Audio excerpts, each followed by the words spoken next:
Hola chicos, literatura 166 bis.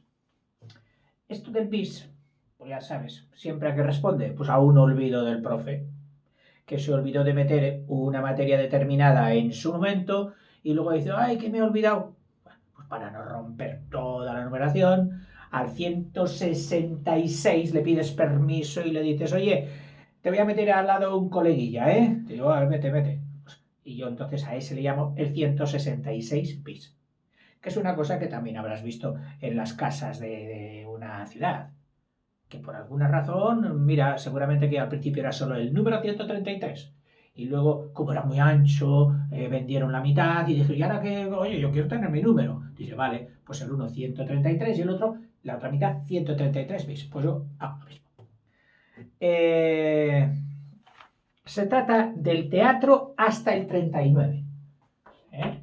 Del teatro hasta el 39. Tú ya sabes que en la historia de España el 39 es una fecha muy especial. Es el final de nuestra guerra civil. Y también para Europa es significativa. No iba a decir ni más triste ni más alegre porque las dos fueron por causas tristes. La una porque se acababa nuestra guerra y la otra porque se empezaba la suya en Europa. Pero bueno, a ver, voy a darte una idea general de desde las últimas fechas antes del 1900, del 1900 hasta 1939. Es decir, desde el principio del siglo 1900 hasta el final de la guerra, 1939. ¿Qué pasó con el teatro? No había cine, había teatro. ¿Quiénes iban al teatro? Bueno, ¿y dónde se hacía el teatro? El teatro se hacía en las ciudades, más bien cuanto más grandes tenían más teatro. Algunos pueblos y ciudades pequeñas también tenían su propio teatro, teatros fenomenales, de muchísimo sabor, que algunos se siguen conservando. Bueno, pues iban las clases que tenían más dinero. El pueblo llano difícilmente iba, además que estaban distribuidos por los pueblos de las zonas rurales y era muy difícil que el teatro llegase allí. Y hoy sabemos que los traslados se hacen, en 5 minutos estás en la capital. En aquel tiempo no, en aquel tiempo eran horas de mula, horas de carro para ir a la ciudad cuando no tenías más remedio que ir y si no, pues no ibas. Bueno, entonces aquí, antes del 39, vamos a hacer un poquito de lo precursor, lo que hubo hasta entonces. Fue el teatro neorromántico de Echegaray. El teatro romántico de Echegaray, que tienes el vídeo de Echegaray. Y por lo tanto, no te hablaré más. No voy a caer en la trampa de empezar otra vez a enrollarme. A continuación de este teatro neorromántico, y vamos deprisa, viene el teatro costumbrista, que le brotaba a Galdós de su novela realista y costumbrista.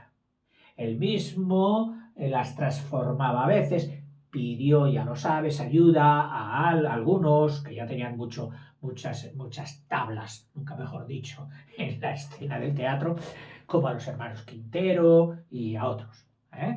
Entonces podemos meter como precursor a Galdós. Y a continuación viene, pues, Benavente, Jacinto Benavente, con su escuela, con los beneventinos. Este señor fue muy prolífico, hizo hasta 172 obras y durante 5 décadas, es decir, 50 años en la historia de España, fue el autor más representado. ¿Y dónde vas a ver? Al teatro. Y ya no preguntaban, ¿de quién es la obra? De Benavente. Es la que se está poniendo todos estos años, el año pasado, y al año siguiente seguirá Benavente. 172 obras, claro, había para escoger y para que no se aburrieran. Sus principales discípulos, que siguieron por la misma corriente, fueron Joaquín Calvo Sotelo y Juan Ignacio Luca de Tena, de los que creo que tenemos vídeo. Que aunque sus mayores éxitos fueron ya incluso pasado el 39, en la posguerra. Cuando hablamos de periodos, ya sabes que es muy difícil acotar. Es decir, estas líneas no son unas líneas continuas, como en tráfico, no te pases, no. Son unas líneas discontinuas, que lo mismo podías meterte por aquí 10 años, que el otro periodo del anterior se metía por aquí también otros 10 años, dependiendo con quién. Y a veces el mismo autor evolucionaba de un estilo a otro estilo. Bien. Aquí entonces vamos a meter ahora teatro del 39 ya específico hasta, no te olvides. O sea, no es teatro del 39, no, hasta el 39. En verso. En verso. Que quieras que no, da al teatro una tonalidad, una característica muy distinta de ser en verso a ser en prosa. Ya desde 1908, ya en el 1908, se desarrolla un teatro antirrealista. Esto sería como el precursor de lo del verso.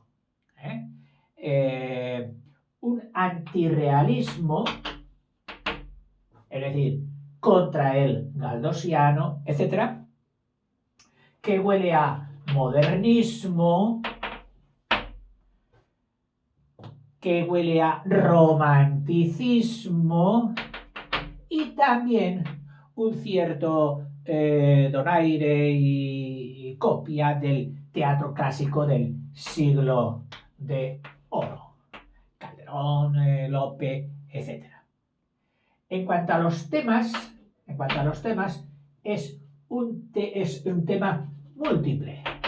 No hay uno, digamos, aunque en realidad, el más importante de todos ellos fue el histórico.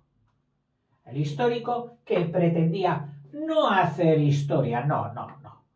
Era coger un personaje del medievo, un personaje famoso, y idealizarle. Oiga, que el Cid no se cuenta eso. No importa. El Cid fue muy importante. Y yo creo que si esto no lo hizo, como decía el otro, tenía que haberlo hecho. Esto se ha dicho bastantes veces. Dice, si no lo hizo, tenía que haberlo hecho. Y entonces cogen personajes como el Cid, etc. Idealizarlo y, de paso, dar pautas de conducta. ¿Ves el Cid como era noble, fiel, caballero? Pues tú tienes que ser igual. Dar pautas de conducta. En cuanto a la forma, siendo verso, pues ya te lo puedes imaginar. O sea, esto sería en cuanto al contenido, esto, precursores o influencias, esto en cuanto al contenido, a la temática, y ahora en cuanto a la forma, pues siendo verso, efectismo. Y, sobre todo, dar a los actores la ocasión de lucirse. Mira, te he preparado aquí un monólogo del Cid, o un diálogo entre el Cid y los hermanos, los infantes de Lara, que es fabuloso. Ahí puedes, y por qué no unas dotes declamatorias, declamar. Estaban hechas para lucirse el artista, el actor. O sea, era efectista de lograr el efecto. De que luego, cuando salía el público del teatro, alguno ya de extraordinaria memoria, que lo sabía, fuera capaz de ir repitiendo a los demás aquellos versos que habían impactado tanto en su momento y que la gente se puso de pie para aplaudir, y él ya se los sabía de memoria y los iba recitando a los demás. Fíjate qué efecto había tenido. Y la retórica y el arte declamatorio efectista, retórico, donde las palabras valen muchas veces más que lo que dices, y la declamatoria. El arte de declamar, sin aburrir, que no es fácil, es difícil. O sea, cuando a veces te han dicho, oye, sal ahí a la pizarra y declama la poesía de no sé quién. Y tú empiezas, y tu profe, ¿qué haces, hombre? Eso es recitarlo como un loro. No, tiene que ser sentido. Tienes que mirar al público, tienes que contagiar la emoción. Eso es ser un bate, un rapsoda, alguien que declama muy bien. Que si tiene que hacer reír al público, se destornillarán de risa. Y si tiene que hacer llorar al público, llorarán todos a moco tendido. Bueno, no llegó, aun siendo en verso, no llegó a ser poético. Me parece que era Valle Inclán el que les dijo, no, podéis hacer en verso, pero no llegáis a poético. Porque para ser un teatro poético tiene que tener poesía. Y vosotros no tenéis mucho de el intimismo, no lo habéis logrado. El subjetivismo, el sentimiento, no lo habéis logrado. Os habéis quedado más en los tambores y los platillos del efectismo, y en el brillo de los yelmos del Cid, etcétera, que el del sentimiento, en el corazón, en lo poético, en la belleza sutil que es la poesía. ¿Algún nombre? Pues que ya los tiene, por cierto, hechos en vídeo. Son Marquina, te los pongo aquí, Eduardo Marquina y Francisco Villaspesa. ¿Verdad que sí? Sí. Francisco Villaspesa. Ándale. Francisco Villaspesa. Este teatro histórico, pues fue utilizado durante la República por ciertas personas de corte tradicionalista para mantener los valores espirituales, que a él le parecía que la República estaba barriéndolos con una escoba y quitando todos.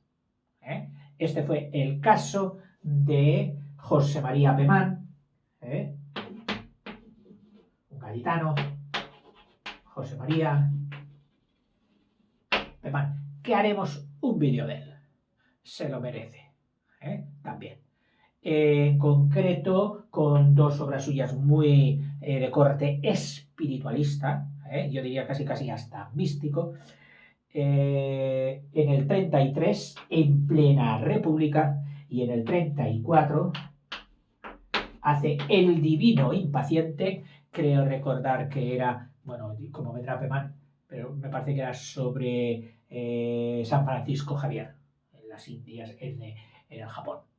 Y el 34 sobre Cisneros, la controvertida figura de este cardenal que fue pues casi como rey, porque le hicieron regente, la minoría creo que fue de Carlos V. Y también me parece que también pasó a la historia en su punto o en el lado negativo de muchos, que fue la creación de la Inquisición. En fin, y también por aquí estaban, y tenemos que recordarlo, pero ya,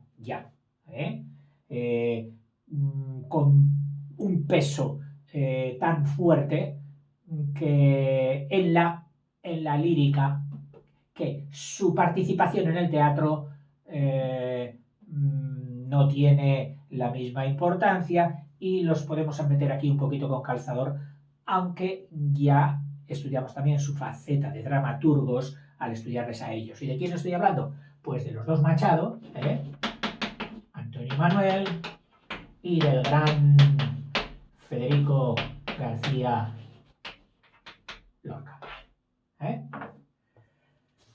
Bueno, y ahora viene otra sección con nombre propio y que merece dentro de todo este teatro en verso, dentro de este teatro en verso, también en verso, aunque también en prosa, otro teatro. Estamos hablando de el teatro cómico y luego el teatro social. O sea, el cómico y el social. O sea, teatro hasta el 39, en verso. Hemos visto todo esto que acabo de borrar y ahora vamos a meter el cómico, el teatro cómico. El teatro cómico, que tenía sus precedentes en el costumbrismo anterior de la tradición española, sobre todo en el sainete y anteriores, que habían cultivado desde Cervantes, etcétera, etcétera. Y aquí aflora en dos vertientes, centrado en dos localidades. El teatro cómico. Vamos a ver. El teatro cómico madrileño y a continuación el teatro cómico, que luego ya fueron juntos, el madrileño y el teatro cómico andaluz. En el madrileño, un nombre con letras mayúsculas que fue Carlos Arniches, que ya tiene vídeo ya hecho, que aunque fuera en su connotación cómica, obtuvo muy buenas críticas por parte de críticos muy serios, ni más ni menos que Pérez de Ayala y el mismo Pedro Salinas, poeta del 27, le encomiaron mucho a Carlos Arniches, diciendo: no creéis que porque haga reír es una tontería. No. No era. O sea, dijeron, esto es para producir risa, pero de producción muy seria. Y en el lado del andaluz, pues ¿quiénes si no? Los hermanos Álvarez Quintero. Y que ya tienen vídeo y por lo tanto no me extiendo con ellos. Y don Pedro Muñoz Seca, del que voy a hacer vídeo a continuación prácticamente. Porque tiene bastante que hablar. Y además ha hecho tanto reír que merece la pena. Que merece la pena. Muchos, yo mismo y supongo que todos,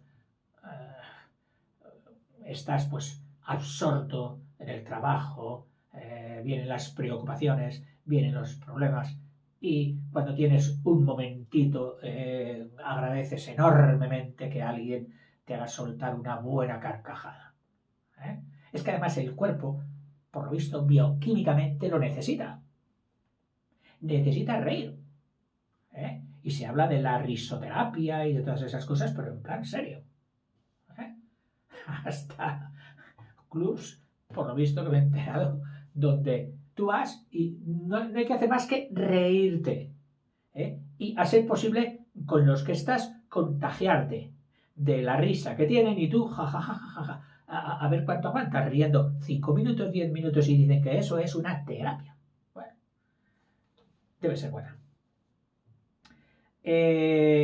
Y ahora, después del cómico, hay una segunda parte, importante también, de la aparición del teatro social. Hubo un precursor, ¿eh? Que fue Joaquín Dicenta, que ya en el 895, es decir,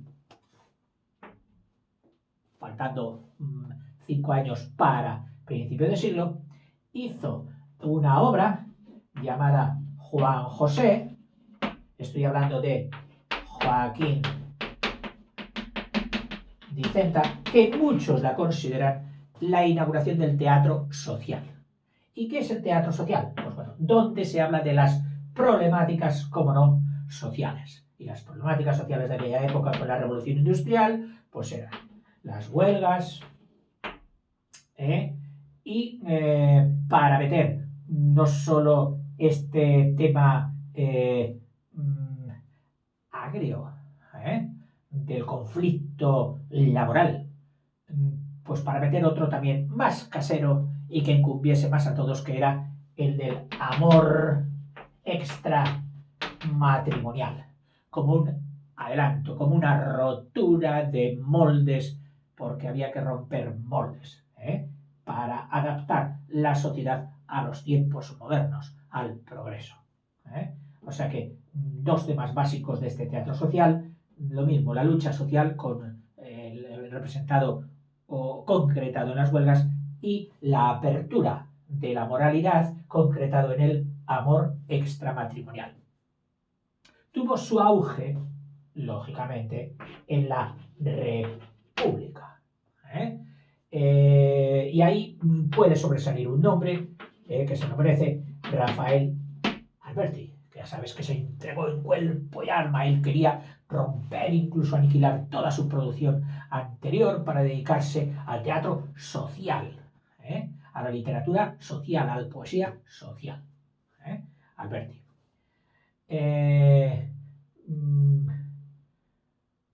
Fíjate, te voy a detener un instante el vídeo nada más, porque he puesto aquí leer este texto, y es que leyendo ese texto te vas a dar cuenta de qué era el teatro social. Un momento,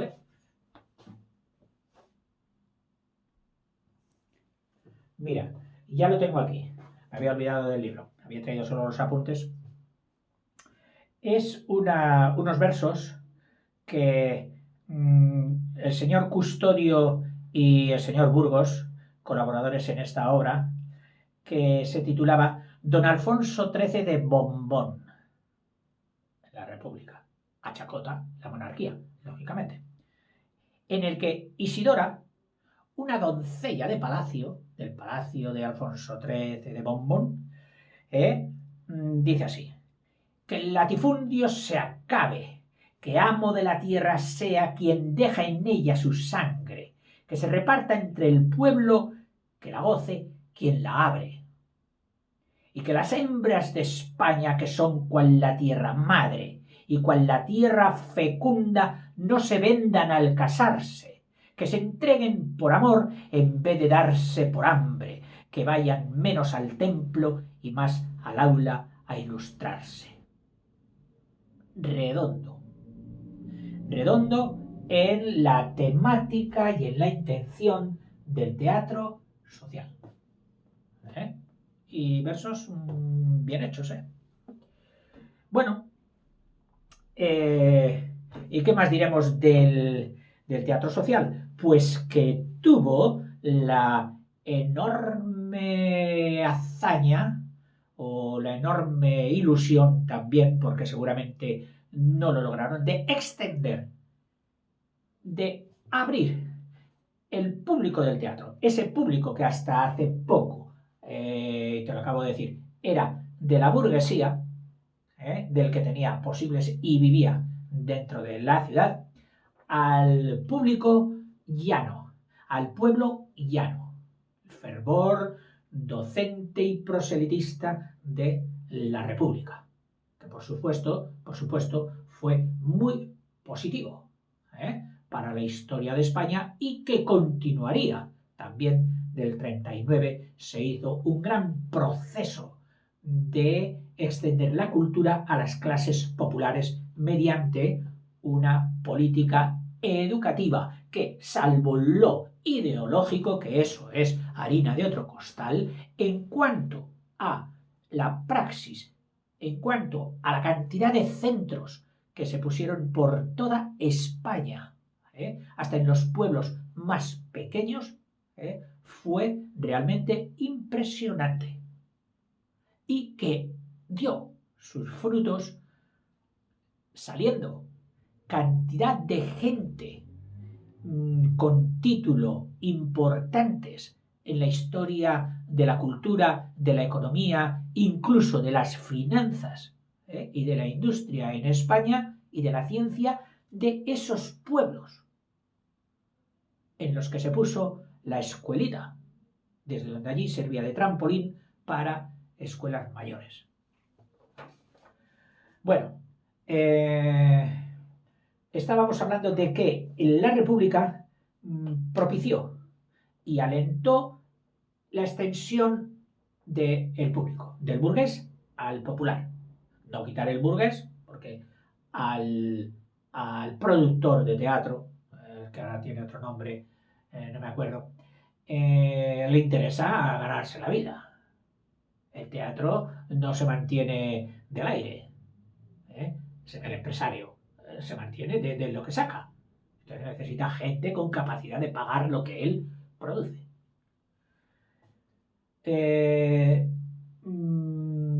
Y en este aspecto, recordad que lo hemos visto ya, al hablar de sus respectivos personajes, las famosas misiones pedagógicas, con los teatros ambulantes que iban de pueblo en pueblo, entre los que destacan dos personas, uno Lorca y otro Alejandro Casona, que están en sendos vídeos en la misma serie de literatura.